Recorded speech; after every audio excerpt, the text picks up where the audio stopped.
they pick it off when he's not looking. He doesn't have the arm strength to get it down 30 yards from there. He shouldn't be he's put in positions. He got greedy.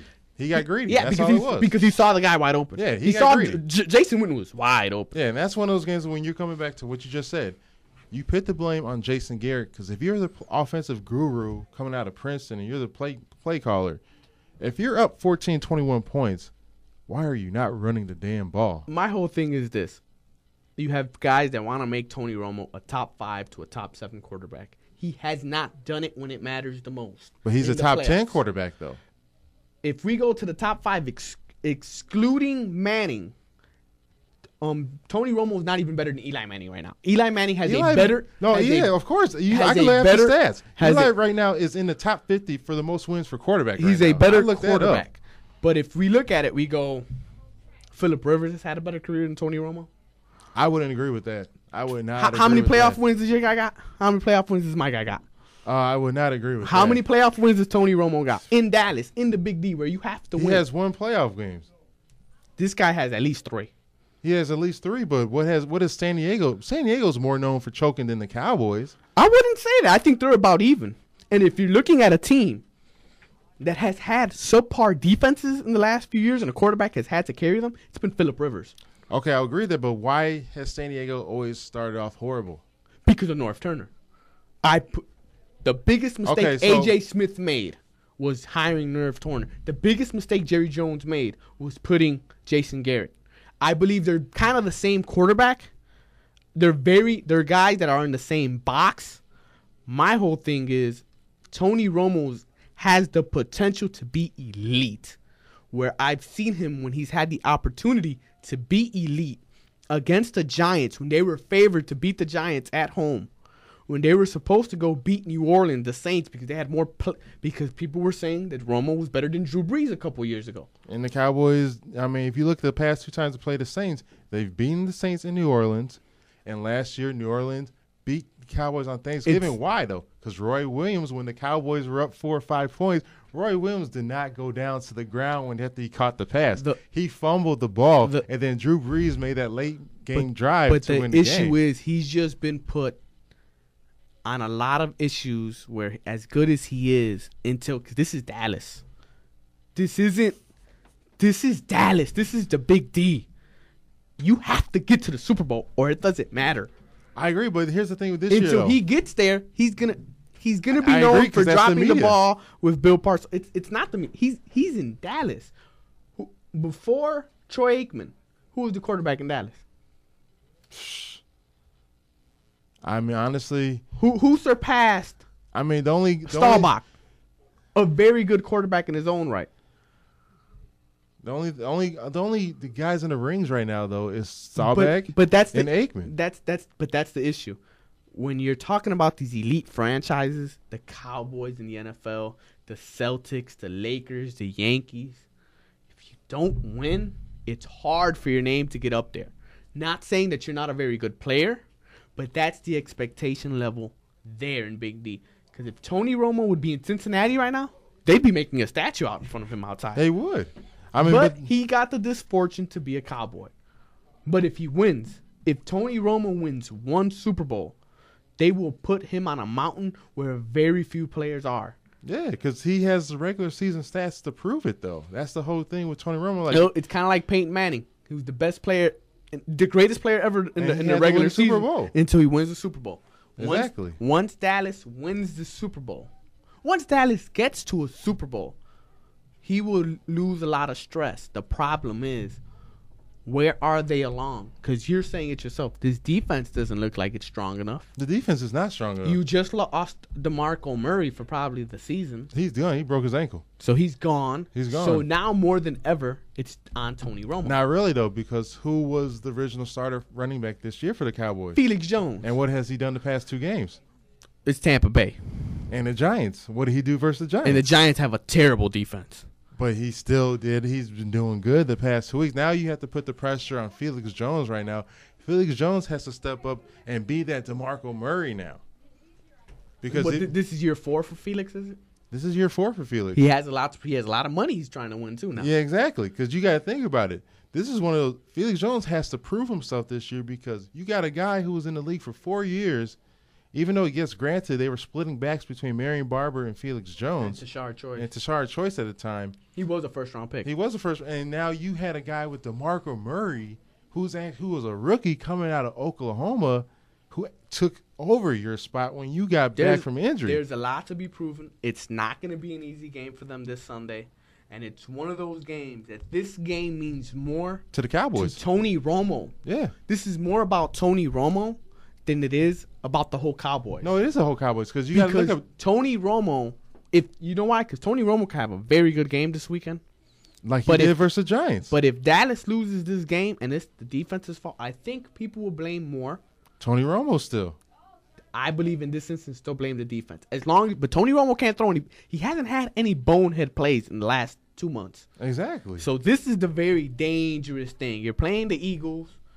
If he has a couple bonehead plays here, I'm just going to say this. There's a guy named Peyton Manning who might be trying to get out of Indianapolis. Jerry Jones might just be done with Tony Romo after 5 or 6 years. I agree with you, but no, I don't agree with you because I still think – because even Jerry Jones said it yesterday, actually, or Saturday after the Cowboys games versus the Bucs. You have Roger Staubach, Troy Aikman, Tony Romo. That's how good of a quarterback. No, he's not third. He is. The guy before him who went to two NFC championship games. We're talking about past Staubach. Past Staubach and be after Aikman. No, I'm not talking about Don Meredith. I'm talking about the guy who took over for Staubach. See, Tony Romo is Jerry Jones' guy. He's Jerry Jones' guy because Jerry Jones picked Tony Romo over Bill Parcells. He picked Terrell Owens over Bill Parcells. Oh, no. Hold on. If you want to go back, no. Tony Romo's his guy. This at the time. So you're forgetting about this. Terrell Owens was still on the squad. Bill Parcells told Jerry Jones, it's either me or Terrell Owens. Yeah, Tony Romo was not even in that discussion. And that's why they haven't even won. Exactly. Because Jerry Jones made big mistakes. I'm just saying, it is Jerry Jones. As Jerry Jones is famous for telling people, it's Jerry Jones' fault. Your job is safe. And he might fire Jason Garrett at the end of the year. He might, and that's the whole thing. My thing is this. If you have if they lose this game, and it's not Tony Romo's fault, and it's the defense's fault, and Jerry Jones knows it's the defense's fault, what do you do now? Honestly, here's Jerry Jones' fault. He's also the general manager. That's number one problem right now. Look at all his drafts that he has picked for defense.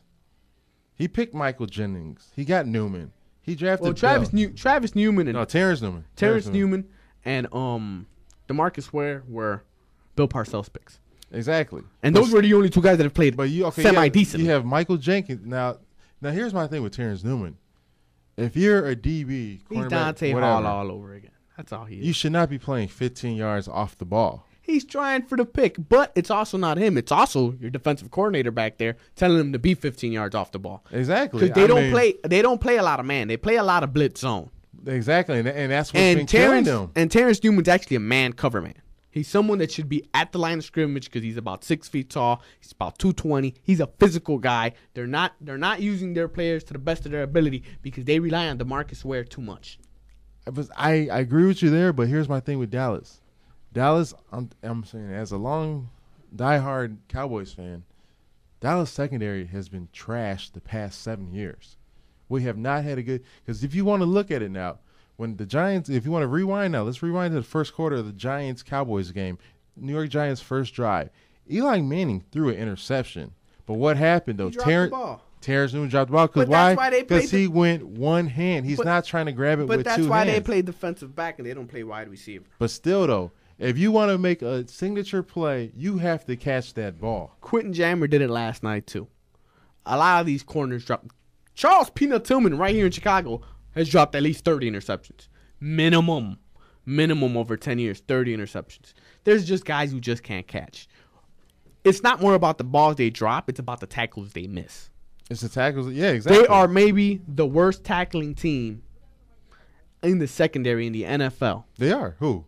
Dallas. Yeah, of course. I agree with you. Dallas has the worst tackling secondary. The Giants probably have the worst cover corners. Yeah. Because they can cover. Dallas guys don't. Michael Jenkins doesn't get beat. He just can't tackle when they catch the ball. See, that's why I'm still waiting I'm still waiting for this Dallas team to have just that one signature game. It's like what you said. This week, this is the defense's week to prove themselves. Because this is the same Eagles offense now that ran for over 200-something yards against you at the time. You were supposed to be the best defensive. Remember the time when they played a Monday Night Football game? Dallas was the best defensive team. Yes, I do. I do remember. And what did Philadelphia do after that? They ran all over them. Exactly. The biggest thing with this Philadelphia game this week is what happens if Michael Vick starts to run around. Because Michael Vick, on that field, period, Tony Romo, everybody on the field, he has more talent than anybody. He's better than DeMarcus Ware. He is the most talented player on that field. But here's my thing, though. But he's inconsistent. He is more inconsistent than Tony Romo. The problem is his greatness, when he has great plays, are bigger than probably anybody's in the game. Maybe, but here's the thing, though. Michael Vick, if you really want to look at it and break it down, he has not dominated the Cowboys. It's always either been the Eagles running back or that's it. He has not dominated the Cowboys the past 3 years. You can look at all. No, he's only been back in the league 2 years. Exactly. He's only been back in the league 2 years. 3. Well, he didn't play that 1 year with Donovan McNabb was the starter. He didn't play that year. Yeah, well, he came in. See, you're forgetting about it. He did come in because remember they were switching off McNabb and Vick. That was the wild cat. He was not playing. Now he's playing quarterback. Don't give me the wildcat now. Michael Vick the last 2 years has been a very good quarterback. He's been very good. His numbers say he's been very good. He's been okay. He's been very good. You can look at his numbers. He's been very good. The thing is with this, you sit here and you say Dallas has a terrible secondary. What happens when Macklin and Jackson, who has not had one good game, Deshaun Jackson has not had one good game this whole year. This looks like a classic Dallas shootout. Never, it won't. This looks like a Dallas shootout. If you want to go by stats, Dallas Cowboys always shut down Deshaun Jackson. He has never had a great game versus the Cowboys. That's why I'm saying this looks like a classic shootout. This looks like it's going to be everything that it's not supposed to be. Oh, of course. That's why I'm saying But if you tell me talent-wise, Philadelphia has more talent than Dallas. I disagree. They have a better. I'm not going to say he's a better quarterback. They have a more talented quarterback. They have a better running back. Their wide receivers are not better than Dallas. Are equal. No, they're not. Because I don't know how healthy Miles Austin is. He's healthy. I really don't know. Defensively, they're both bad. Dallas has a better front four defensive than Philadelphia. Well, but Philadelphia's defense is playing better right now. They're actually playing their best football when they're not supposed to. And they're the one defense that always gets through Dallas's offensive line because their offensive line, they both got bad offensive lines in my judgment. But here's my thing. My judgment is you're trusting Tony Romo. I'm trusting Michael Vick. Because I'm not trusting Tony Romo. I'm trying to put my trust. I have trust. I know Tony Romo's going to do a great job. So who you trusting? So if Dallas is going to win, who's going to pick up the slack? It has to be the defense. It's not Tony. It's not the offense. See, that's the whole thing. So how much are they going to score? Give me a score. What does Dallas have to score to win? Dallas can easily see this. Here's the whole thing with Dallas. Dallas can score 21. They can score 28. They can score 35. It doesn't matter. It matters though on their defense. Can their defense in the fourth quarter? Does Philadelphia have an explosive offense or they don't? I would not say they have a more explosive. They don't have an explosive offense. Not than the Cowboys. They just scored 45 points on the Jets yesterday. And on a team Dallas couldn't beat. In the first week of a season.